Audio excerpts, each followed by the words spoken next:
Hey everybody, Chief Meteorologist Brad Petovich here with your live weather impact. We are tracking some cold air and a little bit of snow tonight into tomorrow for parts of the Carolinas. But the big story, I think, is going to be the wild ride we're going to go on this weekend. Pretty significant warm up for Saturday, then a pretty dramatic cool down. I mean, dramatic is probably an understatement. It's going to be an Arctic blast Sunday into Monday. So let's start first things first. And we'll talk a lot with Tim about this because this is going to be a much more impactful system for folks that live in the Triad and the northern mountains over towards the Triangle. So some of our northern counties could get clipped by this, but you see the Clipper system, it's diving south quickly. And if you've never heard the term Alberta Clipper, it's a common weather term for these fast moving systems. They originate way up here in Alberta, Canada. That's where its origination comes from.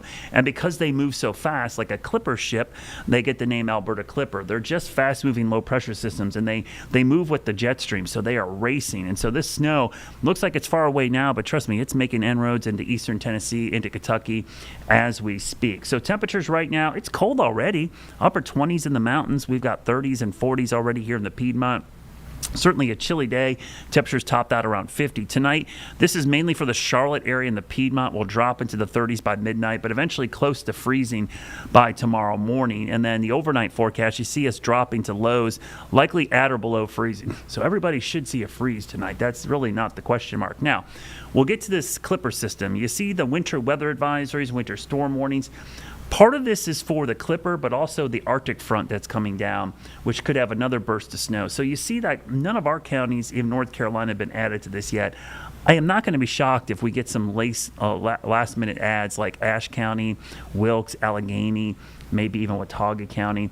And the reason why is I'll break this down in the future cast here. We'll go hour by hour, and you'll see the snow arriving after midnight. So it'll get here after midnight. So no issues this evening if you're traveling. We're already seeing some delays. I think Watauga County's on a 2-hour delay tomorrow. I wouldn't be shocked to see Ashe County and a couple counties added to this because the snow is moving pretty quickly into those areas overnight, and it will be slick because the temperature's not going to be above freezing. But notice that plume of snow, which extends through Wilkes County, Allegheny, Yadkin, Davie, over towards Guilford County. I mean, so we'll talk to Tim about this, but I think he's going to have some snowflakes tomorrow. And you can see, eventually, we'll see that snow. I'm going the wrong way here. We'll zoom back out. But you see how the snow, that little plume of snow, stretches over towards Raleigh and areas towards Kinston and even eastern North Carolina. So don't be surprised if we get a little bit of snow there. Then the Arctic front comes down Sunday. And I'm going to go into the future a little bit more so we can see that Arctic front. You see a little burst of snow there. Look at that. So that's why you have winter storm warnings up, because there's going to be a double wave of this, and that's cold air for Sunday. In fact, Sunday's going to be a tough forecast day because it'll be one of those weird ones where the high happens probably midnight before the day starts and the low happens the midnight following, kind of backwards. But you see the snowfall here. I'm going to stop this real quickly because we're going way too fast. Back it up. So the first batch of snow, this is the Saturday.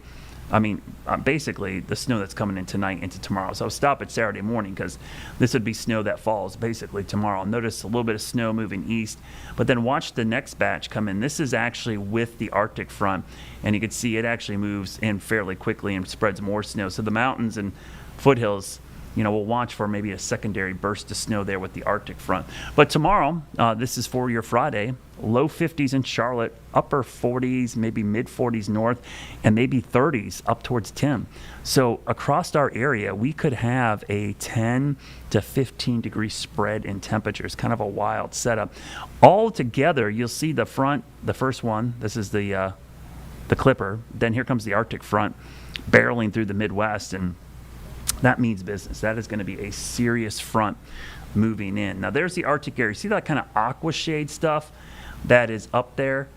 That is the below zero temperatures that are moving in to parts of Canada. They dive into the Midwest, the Great Lakes, and then push all the way down here into the Carolinas Sunday. So this is 5 p.m. Sunday. We've got single digits in the mountains and teens and 20s across the Piedmont. So incredibly cold air. And this lasts into Monday morning. So you're talking about some of the coldest air, not only of the season, but the entire year. We forget how warm the end of winter was last year. So January and February, it was not even that cold. Our coldest air all of last winter was about this same time, last December. So that was 2024. That wasn't 2025. Look at the wind chills. I mean, these are feel-like readings that are basically going to be 10 to 15 below zero in the mountains. We're probably going to see some kind of cold weather advisories issued for parts of the area, even the Piedmont and the Charlotte area. This is some of the coldest air we've seen. So you got time to get ready for this. So what I would do is go ahead and start getting your house ready, detach those outdoor hoses, cover pipes and spigots, make sure any kind of crawl space pipes are sealed up, or has some heat down there, because this is going to be the real deal as it moves in. The heart of this will be Monday morning, but it's really Sunday night through all of Monday. I'm going to say all day Monday is a day you want to be alert for this, because we may never get out of the mid-30s. Low teens with wind chills even lower. And got to prepare yourself, your vehicle, your home. The 4 Ps we say: people, pets, plants, and pipes. And the plants I'm talking about, most people are like, what plants, Brad? They're all dead. It's the tropical. So if you have a tropical plant that usually needs extra protection in these cold snaps, this would be kind of the setup you would need. But as soon as it warms up, it cools off, it gets warm again. I mean, look at this turnaround. So this is the end of next week, going into the weekend before Christmas. This is all above average. So, and above average for this time of year is anything in the upper 50s to near 60 and above. So this is a pretty dramatic swing in the pattern, and it's going to last through Christmas. I mean, it looks like it's going to stay warm through Christmas. So we got all this cold air early, kind of like last year. It was early, cold in December, then the pattern flipped, and we actually ended up being above normal or above average for December. We could do that same thing this year. So your weekend forecast, boy, the days could not be more different. 60, mild. 48, that's deceiving. That's probably going to happen when you're sleeping in the morning, and by evening it's in the 20s. Your Jerry Hunt Supercenter 7-day shows the cold air really filtering in Sunday night into Monday. By far the coldest air of the entire year and season. Stays pretty cold into Tuesday, but as soon as we hit Wednesday, it's a quick turnaround. We go from 30s to 60s in a matter of 48 hours, and I'm going to show you the 10-day forecast. This is a really warm stretch. This will take us into that weekend prior to Christmas, and it's going to be pretty mild. Temperatures up around 60, even low 60s. Morning lows generally down into the 30s and 40s as opposed to the cold air. So it's a wild ride this weekend, I know, but prepare yourself for that Arctic cold on Monday. And then after that, we should see some warmer temperatures. So coming up, we're going to talk with Tim Buckley up at WFMY. We'll talk about this Clipper system, the Arctic blast, as well as the big turnaround coming up for Christmas. So stick around. We'll be right back.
Panovich. Tim, good to see you. Boy, do we have a lot to talk about. I don't think I've seen so much weather flips and flops in the last couple of days going into the weekend. It's going to be a wild ride. I think we got a little bit of something for everybody this coming weekend. Yeah, we talk about weather on television for a living, and I found myself a couple of times today just saying, gosh, I really need to focus on how I want to order this out and how I'm going to fit everything in, because there's a couple of different storylines. Yeah. We've got this annoying little flurry chance for tomorrow morning. Yeah. Then we have a warm-up into Saturday, then a bitter cold blast after that, then a Christmas warm-up. Just take your pick on what you'd like to talk about. So where would you like to start this evening? Well, let's start with this Clipper system. I always like to triage these things. Let's go from nearest to farthest, right? It's like start with the most immediate threat, because this Clipper system, we're always starting to see some delays come in from some of our mountain counties for tomorrow. And it's funny, our anchors were tossing saying, hey, why are they on delays? It's sunny and dry. I said, well, it's for what's coming in overnight. And this is a pretty fast-moving system. And it's kind of interesting, Tim. There's a lot of advisories and even winter storm warnings with this up in the Ohio Valley, but we don't have any advisories really near us right now, which is kind of interesting. Yeah, it's kind of unique to actually look at that map of the advisories, right? And just kind of trace that across from the middle of the country all the way over to us. I think I had that pulled up at one point. I can pull it up on my system here. There you go. It almost, to an untrained eye, you'd be seeing like, well, what is this about? So here you have it. This is your map of winter weather alerts, starting in central Iowa, going through Illinois. And then, in fact, for parts of Kentucky, it looks like they're going to try and meet winter storm warning criteria over that way. So pretty impressive little Clipper system. By nature, they are narrow overall, so this is kind of a finger of snow or a ribbon of snow around the country. And this is what it's doing right now. This is Illinois, Springfield, capital city there, and it's coming down for a pretty good clip. Yeah, what's interesting, I think, normally Clipper systems, you don't get winter storm criteria, but I think because it's so cold, Tim, I think you're going to fluff that snow up quite a bit, and you're going to maximize. It's a strong vorticity. We showed you yesterday our mid-level energy map. There's a pretty strong vorticity associated with this, so could be pretty dynamic snowfall rates even in a short burst. But Tim, I want to show you real quick the snowfall potential. So Sean, show us our map here real quickly. I'll show you the swath. So Tim showed you the alerts, and this kind of lines up perfectly, Tim, with your alerts. The snowfall from really all the way back in the Dakotas straight through the Ohio Valley. But what's really interesting, and so I want your thoughts on this, I actually called you out a couple times in my forecast that, we may not see much down our way, but yeah, you guys might have some flakes flying up there. What are your thoughts about Triad and even the Triangle, maybe getting a few flakes out of this thing Friday morning? Well, it's interesting, and I think overall we're not probably going to have any impact out of this in terms of how you're driving around the area, or is this, sticking to your yard or anything. But it wouldn't shock me if we do have some snow flying in the air, especially north of I-40 tomorrow. That wouldn't be a total surprise. We have mentioned this for a couple of days. I will say we're battling a lot of dry air. If you look at a lot of the soundings or the upper air models that we talk about, there's a lot of dry air close to the surface. So that probably gobbles up a lot of this. And the model that we happen to use on television the most, you and I, the IBM model that we used to call it, that's the most aggressive with this. It's the farthest south, the wettest as well. I've got a little table of models that I don't usually show that on TV, but I feel like here on the Weather Geek side of things, I like that. Sean, if you wanted to pop mine up, you can kind of see it's a little bit of a matrix for some triad cities. But basically, the graph one on the right is about the only one that's putting out accumulation for most of our area. But I'll tell you, if you live in Mount Airy, if you live close to Danville, Virginia, the northern areas, there's a chance you could get a little bit of snow out of this early tomorrow morning. So it's at least worth a mention, and I've been kind of telling folks, don't freak out if you see it, because there is that possibility shown right here that you might get a little something out of this. Yeah, we always like to call those novelty flakes because they're fun to look at and it's a novelty, but they really don't have much of an impact. It'll be interesting to watch. It's definitely a potent low. What's also interesting about this system, Tim, I'm sure you guys are going pretty chilly tomorrow for highs, maybe 40s? Oh yeah. And so, like, part of I our have us area rated could about be in the 40 to mid 50s. 41. So, yeah, we have this crazy temperature gradient we could have across the area, which kind of blows my mind, because I'll show you my temperature forecast here if you missed it earlier. I think I've got you at 41, low to mid 40s up there, a little farther south. But some of our southern counties could be in the mid 50s, and then we could have some 30s to near 40 for our northern counties. So, pretty tight gradient of where it's going to be cold tomorrow and warm. And the reason is there's kind of a stalled stationary front in between us, and we're going to have southerly winds south, which is part of what's going to warm us up going into Saturday. But tomorrow could be a really weird day depending on where you are. If you're driving from Greensboro to Charlotte, you might be driving from one season to another tomorrow. Yeah, it's interesting, and a lot of that has to do probably with the clouds and with, you probably get into some sunshine. Yep. I'm really not expecting much of that up here, so I think that has to do with the difference. And then after tomorrow, we work our way into a weekend that honestly should be a complete two-parter, because Saturday could be completely comfortable and really nice overall, and then you go into Sunday and it's just a totally different world come crashing down with a winter chill. Yeah, so we got this warm up on Saturday. We might be near 60 here. You guys will probably be well into the 50s for sure. But what's really interesting, Tim, you mentioned Sunday. So we've got an Arctic front. We talked about it. I'm sure you talked about it. What I find interesting about Sunday, Tim, is like, when is the high going to happen? It could be one of those weird days where the high is like at 12:01 a.m. And by the time people wake up, we're already cooling down. And by the time dinner time happens, we could already be in that Arctic air. It's going to be a wild ride, even on Sunday by itself. Oh, my gosh, yeah. It's going to be bad. And, what's interesting, and we talk about the air temperature and then we talk about wind chills. When we're looking at the wind chill projections, they look to be actually worse Sunday evening than Monday morning. You say, well, how could that be? Well, consider there could be 30 to 40 mile per hour wind gusts, and your air temperature could be in the 20s already. That's bad. So compare that to just, less windy and 15 come Monday morning. Yeah. Take your pick. They're both bad, but it's going to be pretty brutal. Probably a good day to stay inside if you can. Yeah, so I'm showing our Futurecast feel-like readings there on Sunday evening, and I've got you guys at 3. That seems pretty cold. 10 for us, but Boone and Jefferson, minus 18 and minus 13. I mean, you're right. That's kind of the perfect storm there Sunday evening of wind and cold at the same time.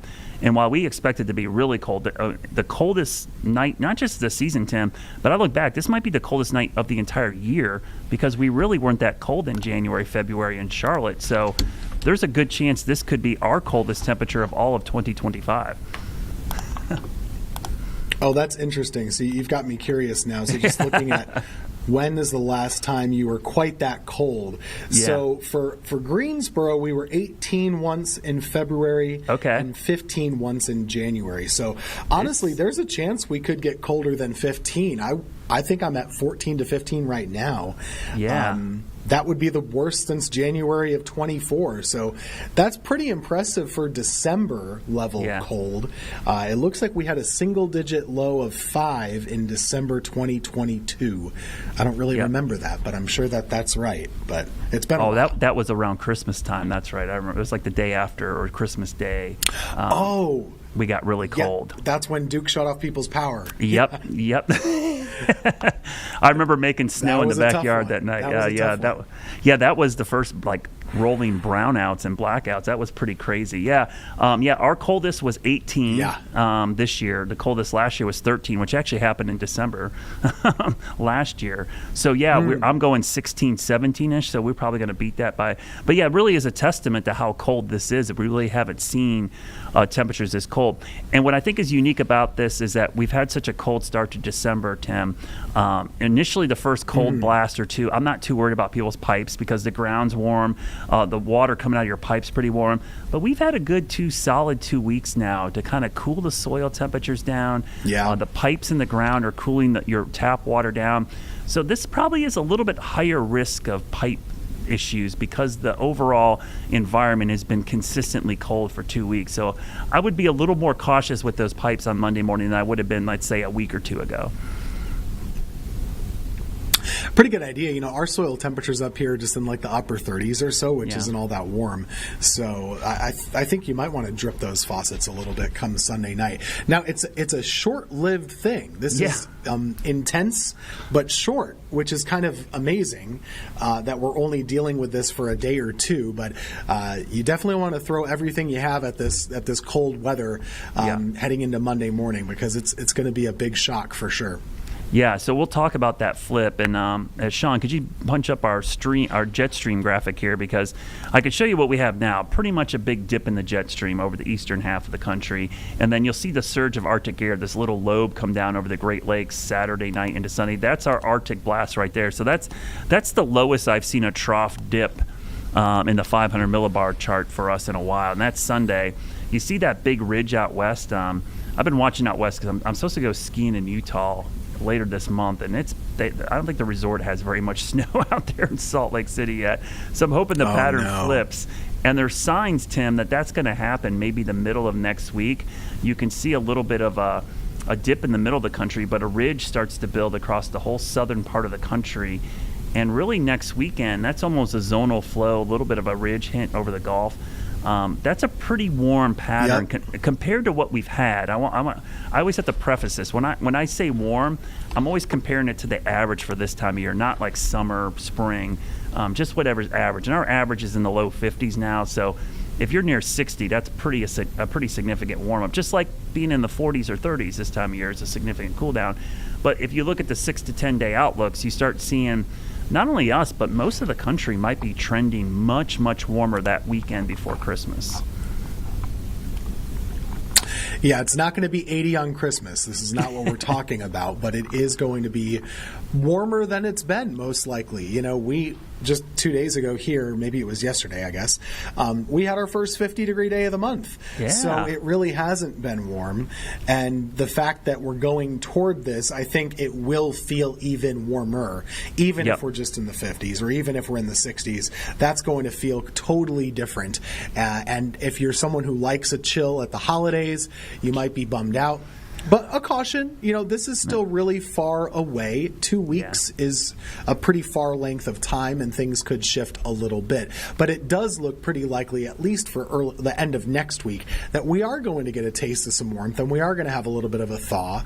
And so I think that's something you can bank on. If the cold weather has you down, it's never going to stay that way. There's always going to be a light at the end of the tunnel, and this is probably the first one that you've had since before Thanksgiving.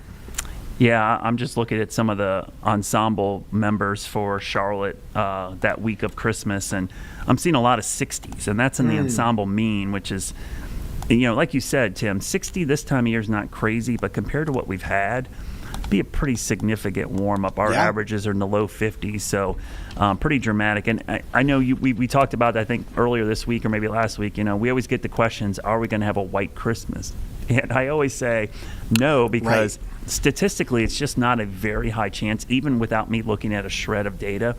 But what's also fascinating is we've had 70-degree days on Christmas more often than snow. So that should tell you a little bit about our climate here around the holidays, that you're more likely to see 70 on Christmas Day than snow. And not to be a bummer or a Grinch, but that's just the climate of the Carolinas in general. Yeah, you're right about that. And while we wouldn't bank on it being 70 or something, there's still probably a better chance of that happening than the snow this year around. It does not look very likely. So you might need to kind of just say, hey, I live in Charlotte and I got snow on Veterans Day, and wasn't that something nice? But that's probably which was not a rarity something as we're well. talking about for Christmas. Yeah, that's a rarity more as rare well. Even. Yeah, yes. Which ironically, Veterans Day is like the earliest measurable snow we've had in Charlotte. So this year we didn't get measurable, but we got a trace. But I'd be remiss if I didn't mention this going into the weekend too, Tim. The Geminid meteor shower peaked Saturday. Okay, and the reason I bring this up is, you guys know, if you follow me, and I think we've even talked about this program, meteor showers in general get hyped way too much, Tim. This is actually the one to get excited for. This is legitimately the best meteor shower of the year. Pretty much every year, but this year, because the moon is actually going to be less of an issue, could be really good. And you might see wild numbers like 150 per hour. That number is for the darkest of dark locations, and if the radiant is straight above your head. It's not going to be, and you don't live in the darkest of dark. 80% of Americans live in urban or suburban settings, so you're probably going to see about 30 to 60 per hour, which is still pretty awesome when you think about it. That's more than a normal night. So this is one I would highly recommend. If you got some property out in the country, or you got a great spot in your yard and you can let your eyes adjust, this is one to go out and check out, Tim, because this is going to be a really good meteor shower on Saturday night into Sunday morning. So Saturday night, I'm thinking about our cloud cover here. You're like, it seems like we have a good chance to get a view. I Yes. wouldn't guarantee that it's cloud free, though. I think Yeah. that'll be something that we watch a little nervously, I would guess. But there probably will be a good view. Yeah. And Saturday night, this is before the bitter, bitter cold slides in. Yes. So you wouldn't want to be doing this Sunday night at all. No, for sure. But Saturday night, you might actually have temperatures that are still in the 40s.